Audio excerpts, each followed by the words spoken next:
कार्तिक पूर्णिमा 15 नवंबर शुक्रवार को है। इस दिन गंगा स्नान करने के बाद दान करते हैं।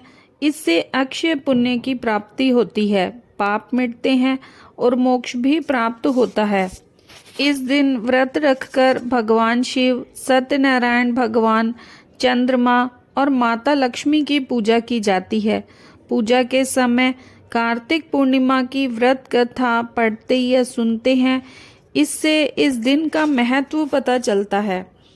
तो अब आप सुनिए कार्तिक पूर्णिमा की व्रत कथा।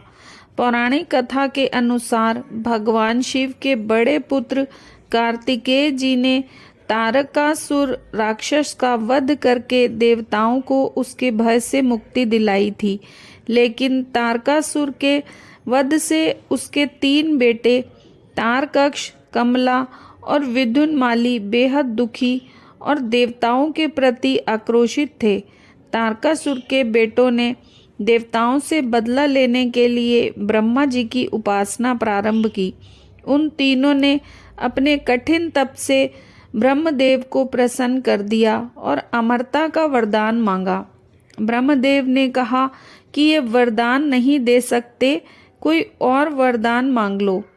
तब तीनों भाइयों ने कहा कि आप हमारे लिए 3 अलग अलग नगर बना दें, जिसमें वे रहकर पृथ्वी, आकाश सब भ्रमण कर सकें। 1000 साल बाद जब तीनों भाई मिले तो तीनों नगर मिलकर एक हो जाए। जो देव एक ही बाण से इन तीनों नगरों को नष्ट कर दे, उसके हाथों ही हम मृत्यु को प्राप्त हों। ब्रह्मदेव ने उनको ये वरदान दे दिया। वरदान के प्रभाव से 3 नगरों का निर्माण हो गया।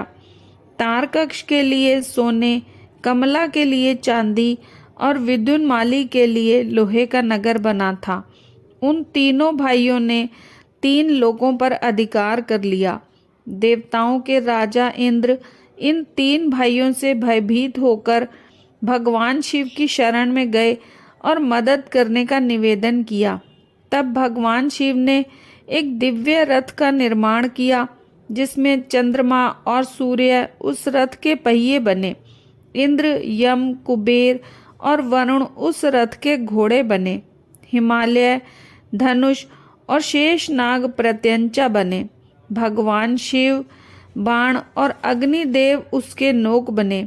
ऐसे दिव्य रथ पर सवार होकर भगवान शिव उन तीनों राक्षसों से लड़ने पहुँचे। भगवान शिव और तीनों राक्षसों के बीच भीषण युद्ध हुआ। युद्ध के समय जैसे ही तीनों भाई एक सीध में आए, भगवान शिव ने उस दिव्य धनुष से बाण चलाकर एक बार में ही तीनों का संहार कर दिया। इस वजह से भगवान शिव को त्रिपुरारी भी कहा जाता है। कार्तिक पूर्णिमा के दिन ये घटना हुई थी। इस वजह से कार्तिक पूर्णिमा को त्रिपुरारी पूर्णिमा भी कहते हैं।